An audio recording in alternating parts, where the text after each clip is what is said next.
সালাম আলাইকুম। কেমন আছো তোমরা? আশা করি অনেক ভালো আছো। তোমরা যারা এসএসসি ২৭ আছো, তোমরা তোমাদের এখন বর্তমানে প্রি-টেস্ট পরীক্ষা চলতেছে। সামনে হয়তো তোমাদের টেস্ট পরীক্ষা খুব শীঘ্রই হয়ে যাবে এবং পরবর্তীতে এসএসসি পরীক্ষাটা হবে।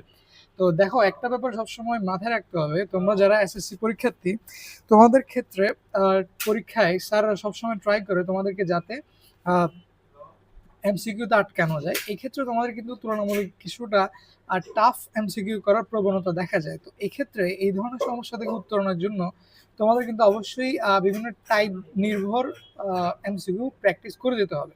তো আমরা এপসাইলন ইতিমধ্যে এমসিকিউ সলভ সিরিজ নামে একটা সিরিজ তোমাদের জন্য চালু করছি। তো তারই ধারাবাহিকতা আজকে সসীমধারা চ্যাপ্টারের 13.1 এর 13.1 এর 13.1 এর সমষ্টি নির্ণয় সংক্রান্ত প্রশ্নসমূহ এই টাইপের ম্যাথগুলো আমরা করার ট্রাই করব। তো চলো আমরা শুরু করি। ঠিক আছে? তো প্রথমে আমরা যে ম্যাথটাতে যাব, এটা দেখো এখানে তোমার কাছে কি বলা হয়েছে, আমরা একটু ছোট করে একপাশে নিয়ে আসি। দেখো এখানে তোমাদের কাছে চাইছে কি আসলে, প্রথমে একটা কাজ করতে হবে যে আমাকে যে ধারাটা দেওয়া হয়েছে এটা কোন ধারা, এটা কি সমান্তর ধারা নাকি এটা গুণোত্তর ধারা, এটা কিন্তু তোমার আইডেন্টিফাই করতে হবে। তো এটা আইডেন্টিফাই করার জন্য সবচেয়ে ইজিয়েস্ট ওয়ে হচ্ছে তোমার অন্তর বের করতে হবে, অর্থাৎ দ্বিতীয় পদ থেকে দ্বিতীয় পদ থেকে প্রথম পদের যে বিয়োগফলটা তোমাকে বের করতে হবে। এভাবে তৃতীয় পদ থেকে দ্বিতীয় পদ, এভাবে প্রত্যেকটা পদের ক্ষেত্রে করে যেতে হবে।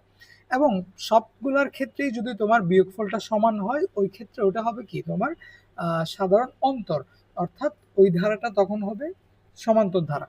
তো চলো আমরা এই ম্যাথটা শুরু করি। তো যেহেতু এটা একটা সমান্তর ধারা এবং এক্ষেত্রে প্রথম ২১টা পদের সমষ্টি তোমাকে বের করতে বলা হয়েছে, তো এক্ষেত্রে আমাদের সূত্রটা কি হবে, সূত্রটা আমরা ইতিমধ্যে তোমাদেরকে বলছি যে কোন সূত্রটা অ্যাপ্লাই করবো আমরা। তো সূত্রটা হবে তোমার Sn equals to n by 2 twice a plus n minus 1 into d। ঠিক আছে? তো এটা হচ্ছে তোমাদের সূত্র।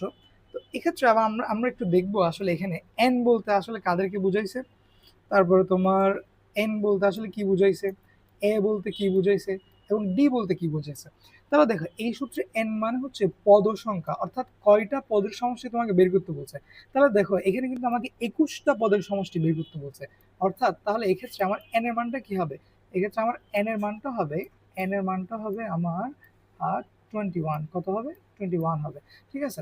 এরপরে এখানে যে এটা আছে, এ মানে হচ্ছে তোমার প্রথম পদ, এ মানে হচ্ছে তোমার প্রথম পদ। তাহলে দেখো এই ধারার ক্ষেত্রে আমরা যদি একটু আসি, এই ধারায় তোমার প্রথম পদ কোনটা? প্রথম পদ কিন্তু এক্ষেত্রে হচ্ছে 3, অর্থাৎ এটাই হচ্ছে আমাদের এ। ঠিক আছে? তাহলে মানে আমাদের এর মান কত হবে? এর মান হচ্ছে আমাদের 3 হবে। ঠিক আছে? এরপরে দেখো আমাদের এখানে আছে হচ্ছে ডি। তো আমরা জানি ডি মানে হচ্ছে সাধারণ অন্তর, অর্থাৎ আমরা এখানে প্রত্যেকবার সাধারণ অন্তরটা কত পাইছি, আমরা একটু বের করার ট্রাই করবো এক্ষেত্রে সাধারণ অন্তরটা কত আসে। তাহলে আমরা ৫ থেকে যদি ৩ বাদ দিই তাহলে আমাদের আসতেছে কত? 2। আবার 7 থেকে যদি আমরা 5 বাদ দিই, ঠিক সেম ভাবে আমাদের সাধারণ মানে অন্তর কত আসতেছে বা বিয়োগফল কত আসতেছে? 2। অর্থাৎ আমরা বুঝতেছি যে এক্ষেত্রে ডি এর মানটা আমার কত হবে? ডি এর মানটা হবে আমার 2। ঠিক আছে? তাহলে এবার হচ্ছে আমরা মানগুলো বসিয়ে দেওয়ার ট্রাই করব। আমরা মানগুলো যদি এখানে বসিয়ে দিই তাহলে দেখো আমার এক্ষেত্রে উপরে হবে 21 ডিভাইডেড বাই হবে 2, আর এই পাশে হবে 2 ইন্টু 3। ঠিক আছে? প্লাস এন এর মান আমরা অলরেডি বলছি 21 মাইনাস 1 ইন্টু কত হবে? 2 হবে। ঠিক আছে? তো এরপর দেখো আমাদের এখানে কত আসে? 21 ডিভাইডেড বাই 2 হবে। এক্ষেত্রে দেখো কত হয়? ৩ দুগুণ ৬, তার মানে এক্ষেত্রে হবে 6 প্লাস, তারপর এখানে ২১ থেকে দেখো ২১ থেকে যদি আমরা কত বাদ দিই, এক্ষেত্রে দেখো তো ২১ থেকে যদি আমরা ১ বাদ দিই তাহলে আমাদের কত আসবে? ২০ আসবে। ঠিক আছে? তো ২০ এর সাথে যদি আমরা আবার ২ গুণ করি তাহলে আমাদের কত আসবে? ৪০, অর্থাৎ 40 আসবে। ঠিক আছে কিনা? তার মানে আমরা এক্ষেত্রে যদি আ এক্ষেত্রে যদি আমরা লিখি তাহলে আমাদের মান আসবে কত? এক্ষেত্রে আমাদের মান আসবে হচ্ছে তোমার 40 আসবে। কত আসবে ভাই? 40 আসবে। ঠিক আছে? তার মানে আমাদের এখানে কত আসছে দেখো তো? 21 ডিভাইডেড বাই 2 হবে। আর এক্ষেত্রে হবে কত? 40 এর সাথে যদি আমরা 6 যোগ করে তাহলে আমাদের কত আসে? 46 আসবে। ঠিক আছে কিনা? তো এখন আমরা কি করব? দেখো এক্ষেত্রে একটু যদি কাটাকাটি করি, আমরা 46 কে যদি আমরা 2 দিয়ে কাটাকাটি করি তাহলে আমাদের কত আসে এখানে? আমাদের আসবে হচ্ছে তোমার 23 আসবে। কত আসবে? 23 আসবে। ঠিক আছে? তো 23 আসছে, আমরা পাশেই করে ফেলি এটা। তাহলে আমাদের আনসার কত আসবে? 21 ইনটু কত হবে?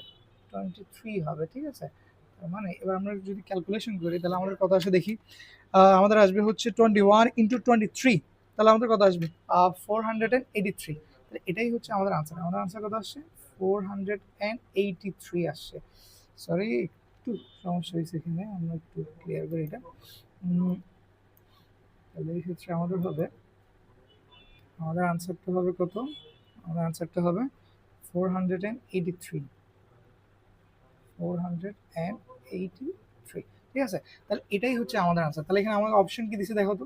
অপশন দিছে আমাদের 43, 483, এটাই হচ্ছে আমাদের আনসার। এভাবেই কিন্তু তোমরা ম্যাথগুলো সলভ করতে পারবে।